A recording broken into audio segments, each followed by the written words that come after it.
Hey guys, it's me Poppy Rain here with part 3 of A Century of Dolls. A similar open-mouthed Jameau, C plate 24, sits down from a tete-a-tete with a German contemporary named Daisy.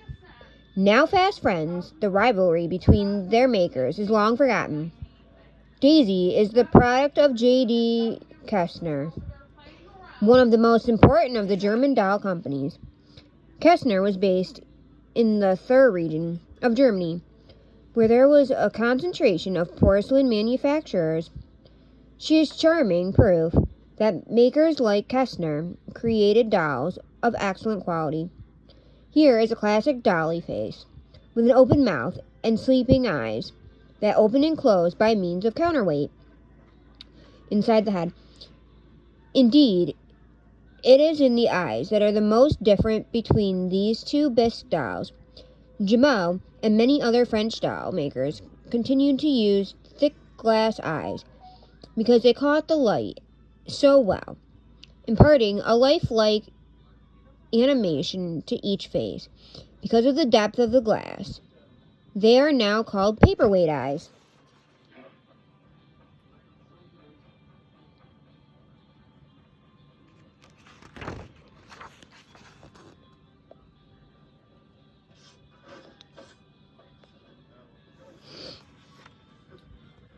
Meet Evangeline, who has been passed down in the same family ever since she was originally purchased. At 30 inches tall, she's the size of a real toddler. But certainly no real toddler could keep their dress so clean while making Christmas cookies. Her sturdy, ball-jointed composition body made it easy to pose her in different positions, and her counterweighted sleeping eyes stay wide awake while she stands up. She was christened Evangeline by her family, not by Simon and Helbig, the German doll company that made her, probably between 1900 and 1910. Simon and Helbig not only sold a wide variety of dolls under their own name, but supplied bisque heads to at least a dozen other firms.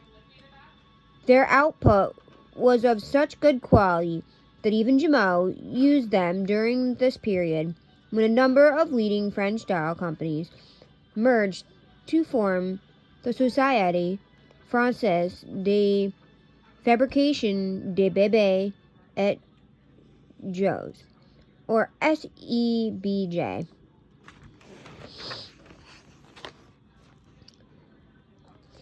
Simon and Helbig also get the credit for the Belton type doll in the highly specialized nomenclature that has grown up in the doll world. What? Belton refers to a technique of molding a bisque head whole. Most bisque heads have a cutaway back to make it easier to set in the eyes. The space is then filled with a cork, plaster, or cardboard pate, to which the wig is glued. The Beltons have just the top back part of the head slightly flattened and pierced with 2 holes.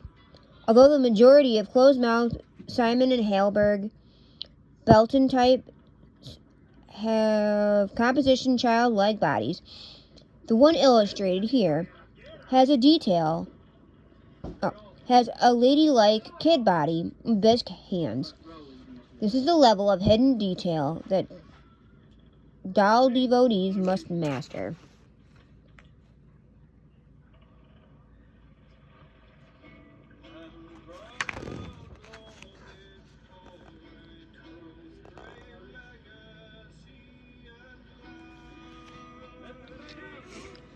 The German firm of J.D. Kestner created the pensive bride, incised on the back of her head, encased in the back of her head, with the mold number 11. She is distinguished by her closed mouth, and by the way her head is turned to the side, in a fixed position, above the bisque shoulder plate as the similar redhead. The latter however, has an open mouth, individually inset, with 4 pearly teeth, a feature that young girls in 1895 or so would have enjoyed. Both have gusseted kid bodies with nicely molded busts, lower arms and hands. Early fashion dolls often have kid arms too, but leather hands, even with individually stitched fingers, looked rather clumsy. Because dolls like these could not turn their head, this type of one-piece shoulder head was soon superseded by more fully jointed composition designs.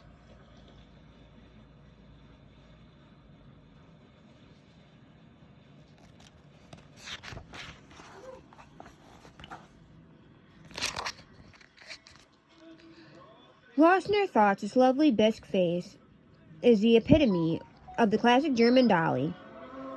It jars the modern sensibility to think of her as an assemblage of individual parts, yet an 1888 account of doll manufacturing cottage industry in Waltershusen, Germany, makes interesting reading. Old, young, big, small, men, women, all are hard to work with dolls. Factories are used to assemble the dolls. Individual parts flow into these factories from all over the country. Many people who live in villages carve arms or legs, shape heads or bodies, or turn joints on lathes. This goes on from morning till night. In house after house, at the end of the school day, children help out. There are bodies to stuff and sew up, often for only a few cents per dozen. When everyone helps, they assemble and work together. Where painters live, racks of freshly painted doll heads are seen in windows of houses and along garden fences. One painter is a master painter and specializes in lips and dimples. Other has learned to paint eyes and arch brows. A row of other painters dip individual limbs into flesh-colored glue.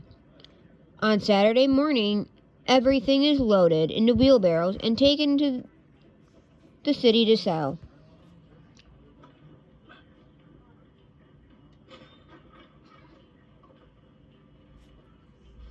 Sit right, meat. No, don't eat it. I already told you you're not getting ice cream either way, so put it in the garbage. In the late 19th century, nearly all little girls learned to sew, just like this 21-inch tall German doll by Kessner. Patterns for new doll outfits were a popular feature of several periodicals of the time, including Harvard Bazaar and McCall's. Patterns could also be purchased from Butterick for all manners of clothing, from French-style dresses down to simple chemise, stitching together, fetching ensembles. From leftover bits of clothes from the sewing basket or rag bag was considered excellent practice. A girl might make a sailor suit, a pinafore, or a hooded riding cloak, or perhaps a few sets of undergarments with flounced drawers and a camisole. Collectors these days take great pride in dolls still wearing their original dresses and becoming nearly ecstatic if a doll found in its original box.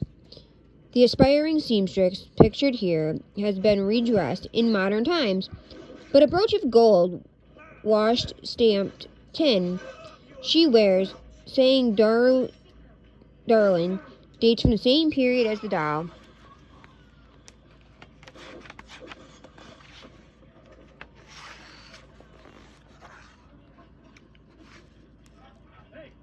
With a faraway look in her big blue paperweight eyes, this French Bébé by Julian is dressed in a pale ecru, lace threaded with power pink satin ribbons and set off her complexion quite nicely. Doll experts learned to recognize a certain smoothness or pale creamy looking bisque, a more typical of early French doll bisque with a slight sheen, described by collectors as oily, is considered very desirable. Around the turn of the century, when great French doll makers banded together at the Société Française de Fabrication des Bébés et Jouets, doll cheeks were often heavily blushed, even ruddy, and refined painted details such as eyelashes became more slapdash. Julian joined the SFBJ in about 1904. The faithful correspondent was probably made during the preceding decade. Julian dolls are clearly marked with the full name, not just initials. At 19 inches in height, she is probably a Julian size 6.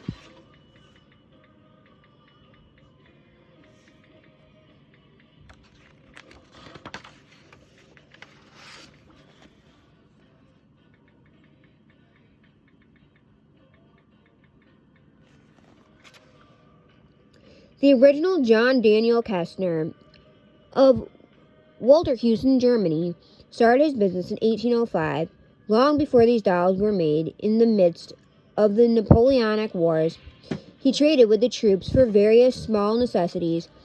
By 1823, the company was making papier-mâché dolls, as well as buttons and notebooks.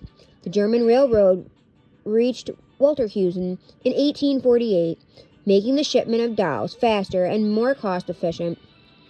This set up the conditions for a healthy export trade, which was already booming by the time his grandson, Adolf Kestner, took charge of the thriving firm in 1863.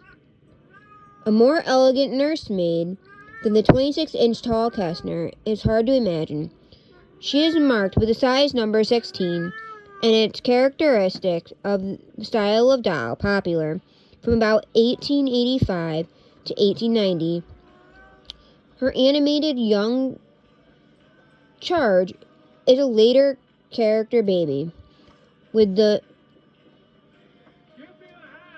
incised mark JDK 257. He was probably made around 1915. Okay, so guys, I'm going to go for now because I'm struggling to read today, and I will catch you in the next part. Bye, guys.